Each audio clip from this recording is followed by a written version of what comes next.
మీ business ఏదైనా మీ ఊర్లో promotion చేయాలంటే అది సుమన్ టీవీతోనే సాధ్యం. ఇప్పుడే సంప్రదించండి. జమ్మూ అండ్ కాశ్మీర్ లో 370 ఆర్టికల్ తొలగించిన తర్వాత ఒక మంచి వాతావరణంలో ఆ రాష్ట్రానికి టూరిస్టులు విపరీతంగా పెరిగి మంచి ఆదాయ వనరు ఆ రాష్ట్రానికి చేకూరుతున్న సమయంలో ఈ తీవ్రవాదుల రూపంలో లష్కరే తోబియా వారి అనుబంధ సంస్థ నిన్న టూరిస్టులను విచ్చలవిడిగా 28 మంది టూరిస్టులు చంపడం, అందులో వాళ్ళ ఐడెంటిటీ కార్డు బయటికి తీసి నువ్వు హిందువా కాదా అని చూసి చంపడం అనేది ఏదైతే ఉందో అది చాలా దుర్మార్గమైన చర్య.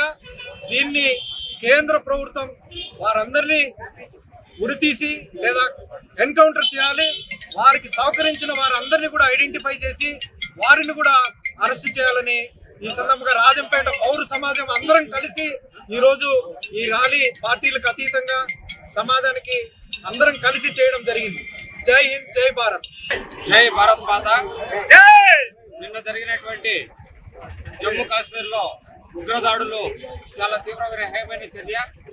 వారు మన జవాన్ల రూపంలో డ్రెస్సులు వేసుకొని వచ్చి అక్కడ పర్యాటక ప్రదేశమైనటువంటి జమ్మూ కాశ్మీర్ లో పర్యాటకులైనటువంటి మన యొక్క భారతీయులని వారు ఎంత తీవ్రంగా ఎంత హింసించి చంపారో, కాల్చి చంపారో మనం అందరం కూడా చూసాము. వారందరికీ కూడా మనము మొట్టమొదటిగా మనము భారతదేశ ప్రధాని గారిని కోరుకునేది ఏంటంటే సర్జికల్ స్ట్రైక్ ను అమలు చేయాలని, తర్వాత మొట్టమొదటిగా ఈ ఉగ్రవాదులందరినీ కూడా పట్టి వాళ్లను నడి రోడ్లో ఉరి తీయాలని చెప్పని మేమందరం కూడా డిమాండ్ చేస్తున్నాం. జై భారత్ మాత.